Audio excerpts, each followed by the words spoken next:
Hello, my loves. I have another book for you. This one we've done before, but I wanted to revisit it because it is one of my favorites. It's called Welcome Home, A Guide to Building a Home for Your Soul. We've talked about it before, but it's excellent. I've read it a few times. We've talked about it a few times. I've featured it a few times.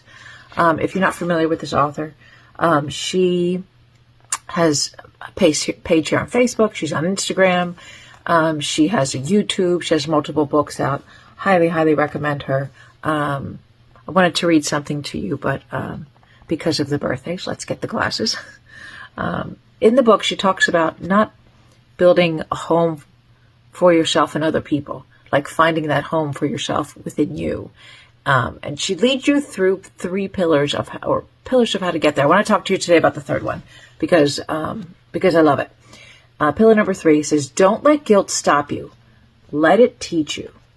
Don't let guilt stop you. Let it teach you. As women, I think a lot of times we feel guilty about investing in ourselves, taking care of ourselves, looking within ourselves, asking ourselves, what is it that we want? And that needs to stop. Let's read it a little bit. It says, when you're trying to remove the blur that stands between you and the mirror, like looking in the mirror, seeing who you are, what you want, what's important to you, you most definitely will experience guilt. From our culture, from maybe our religion, our parents, relationships, it's there. You will feel you've done something wrong. It seems an uncomfortable emotion that you might want to keep the blur in the mirror rather than dealing with it, rather than really looking in the mirror and asking yourself the hard questions.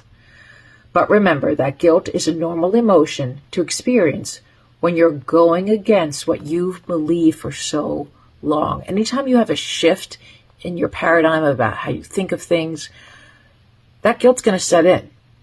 And let's keep reading. It says, unveiling your authentic self might take a while.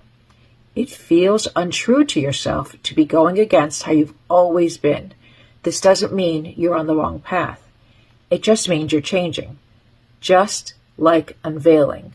Clearing a mirror that hasn't been cleared in ages may take a while, and an image you see in it may take a while to get used to.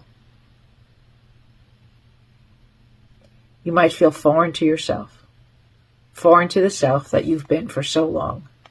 But wasn't that the self that you constantly built homes in others, waiting to be welcomed? Your unveiled self is the ultimate at-home self. Let me read that last sentence again.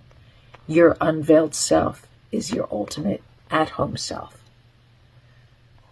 So sometimes when that guilt sets in and it feels uncomfortable, keep going. Keep pushing through. It doesn't mean you're on the wrong path. It just means you're changing. You're evolving. You're unraveling. Thanks again for all your love and support. I'm going to try to come back at you with a couple more of these because I think they're fantastic. I hope all is well. Have a wonderful day. Take care.